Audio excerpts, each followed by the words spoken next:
Okay, this session is about distortion, and we're going to look at how we can use multiband distortion as well as saturation on a bass. So let's listen to this bass we've made in Massive, this bass patch.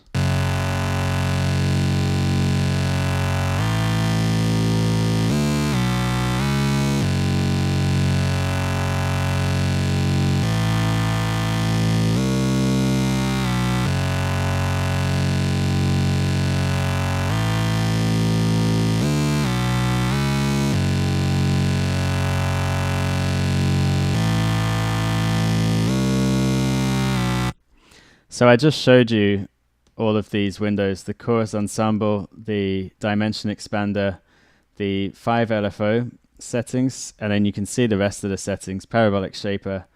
There's no tube distortion on this, so if you want to pause this video and go back and see how I made this patch and then replicate it yourself, also using a bit of phase here, then you can do that. So what we're going to do is start off by splitting this up into different frequency bands. So multiband dynamics on the end, Command G to group it, select the chain selector, duplicate this twice more. The lowest band will solo that low. On the mid band one we'll solo that mid band, and high for the high. So there we go. It will sound exactly the same as before.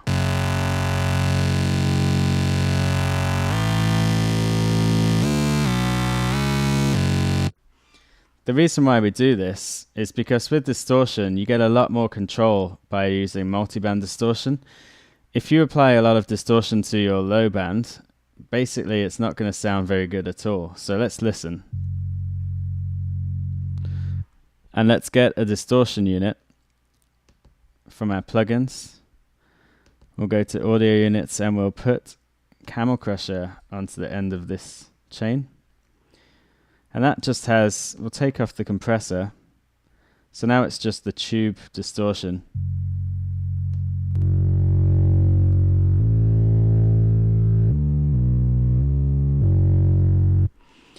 So I wouldn't recommend you to even use distortion on that low band. What I would recommend you to use is probably some saturation, which is a milder form of distortion. And it has the effect of warming up. A lot of people talk about the analog warmth that saturators can add. So you can play around with all of these settings here if you're using Ableton Live. If you don't use Ableton Live, I'm sure that your DAW has its own saturation plugin. If not, I would recommend FabFilter Saturn, which is a very, very nice plugin. So let's listen to what this has done. First, I'll play you the dry signal. And then I'm going to activate the saturator in a sec.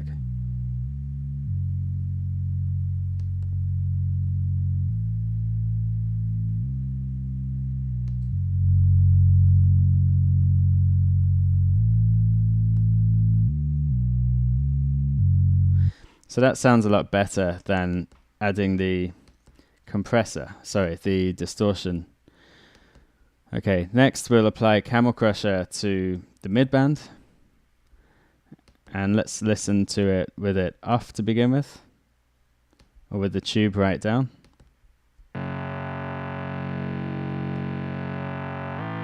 And we'll increase that tube.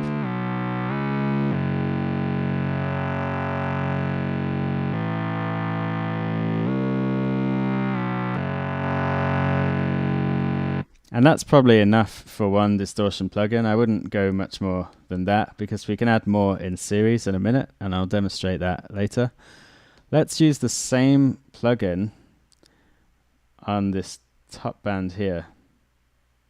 So we'll solo the top band. First of all, I'll take off the compressor on Camel Crusher, turn the tube distortion down all the way, and we'll gradually introduce it.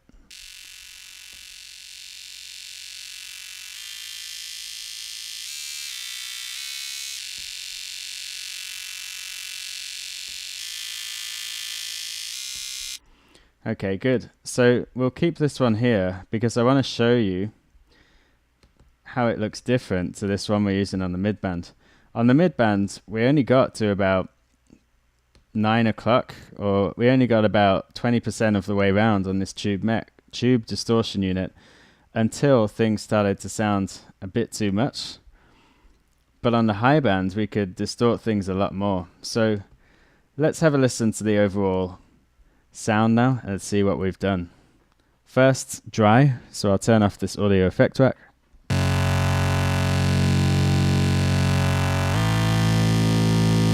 And now let's activate.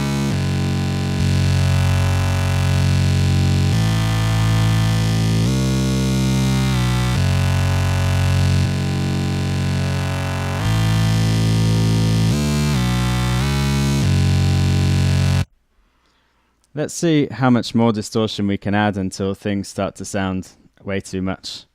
And this time, let's use a different plugin. Let's use Amp that comes with Ableton Live 9. So first of all, I'm going to put it on this midband here, in series with Camel Crusher. So we'll solo the midband, and let's see what this has done.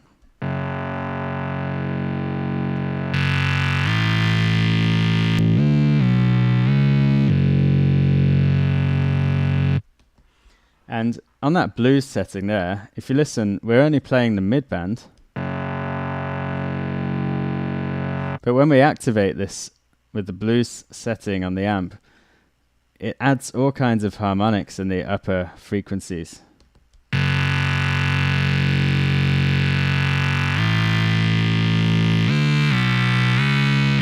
And some of those upper harmonics are going to conflict with this high band. So we need to be quite careful here.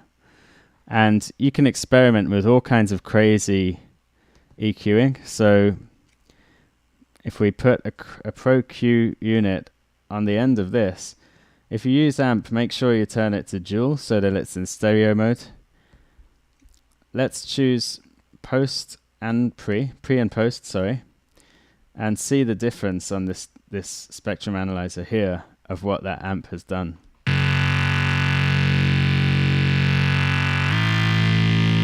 Maybe it's easier if I show you post first. I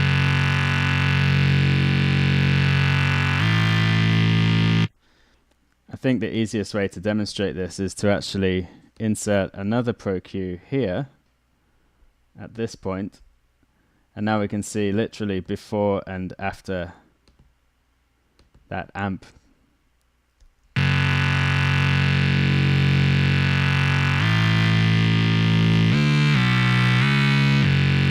So you can clearly see all these harmonics here that it's added. So what we could do is attenuate those frequencies.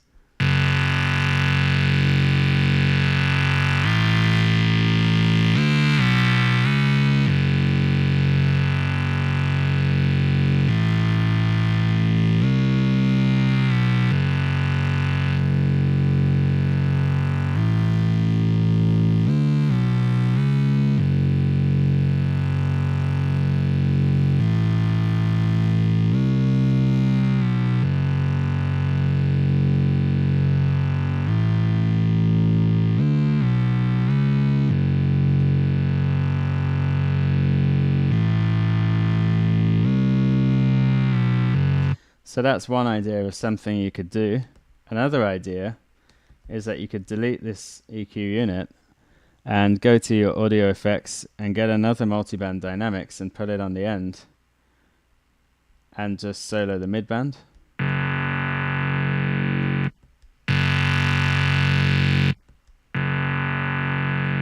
So that's kept it all in lockdown again. So let's listen again to how this sounds now.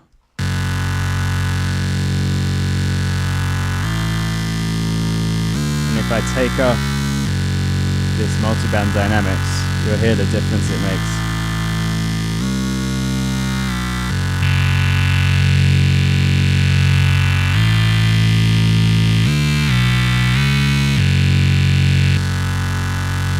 So it's a lot cleaner with that multiband dynamics repeated on it here.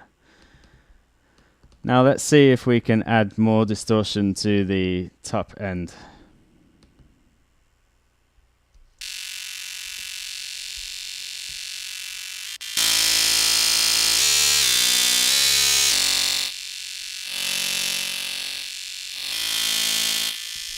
And you can hear with that blues setting there, that's adding all kinds of other sounds.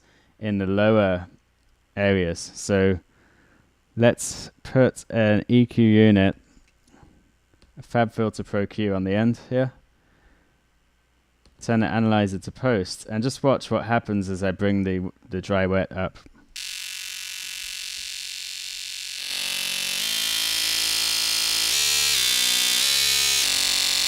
That's why we say distortion is an additive process.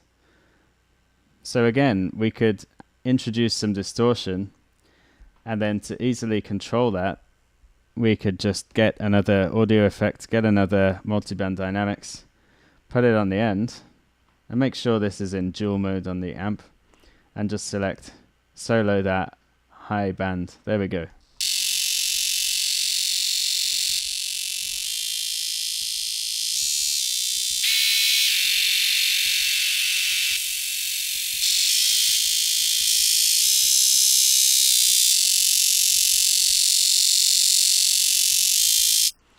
And let's listen to everything together.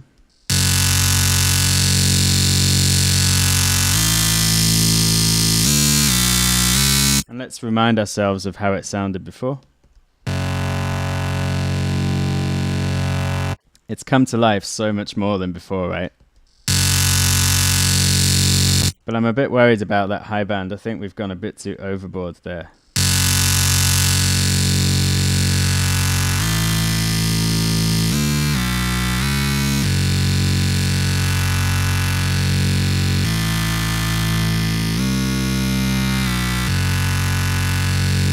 So it really is a balancing act with this kind of multiband distortion. Now, what we could do to attenuate some of those higher frequencies that have been introduced is apply saturation on the end of this. So Mako loves to use this transient shaper and gives it a boost with just a drive on a lot of his sounds, basses, synths. He talks about that in the podcast session we did together. You can listen to that on the Bass Gorilla website. So let's just listen to what happens as I bring up the drive on this transient shaper.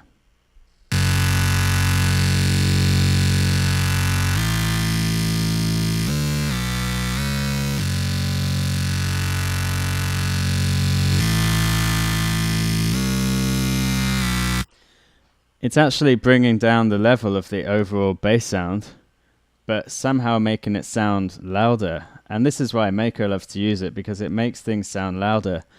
In addition to that, what this is doing is it's bringing down some of those higher frequencies that have been introduced through using distortion. So what we could do is, if we crank this all the way up, you realize that it won't sound very good. Let's see how high we can get it.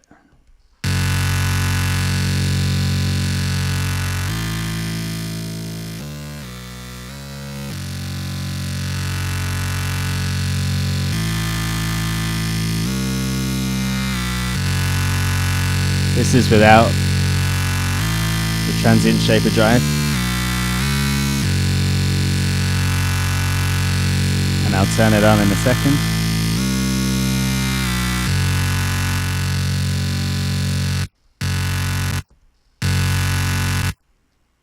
Let's just loop this one note here.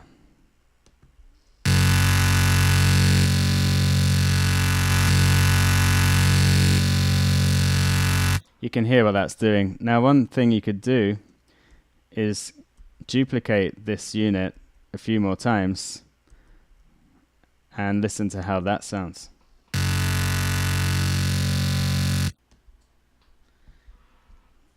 And if we group all of these together, there we are. Let's see with it off, and then we'll turn it on.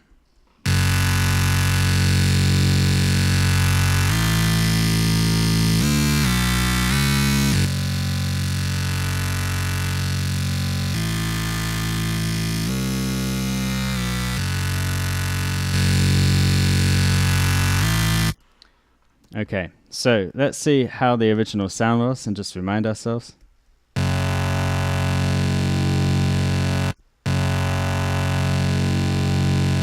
And with everything together, and with no transient shapers. So I hope this has given you some ideas on how you can use multiband distortion and also saturation to get your basses sounding a lot fuller. Remember to use distortion in moderation and really control it with more multiband dynamics plugins or more EQ units if you can on each band. And then on the low band, make sure you use saturation instead of distortion. So thanks for watching, and I'll speak to you soon.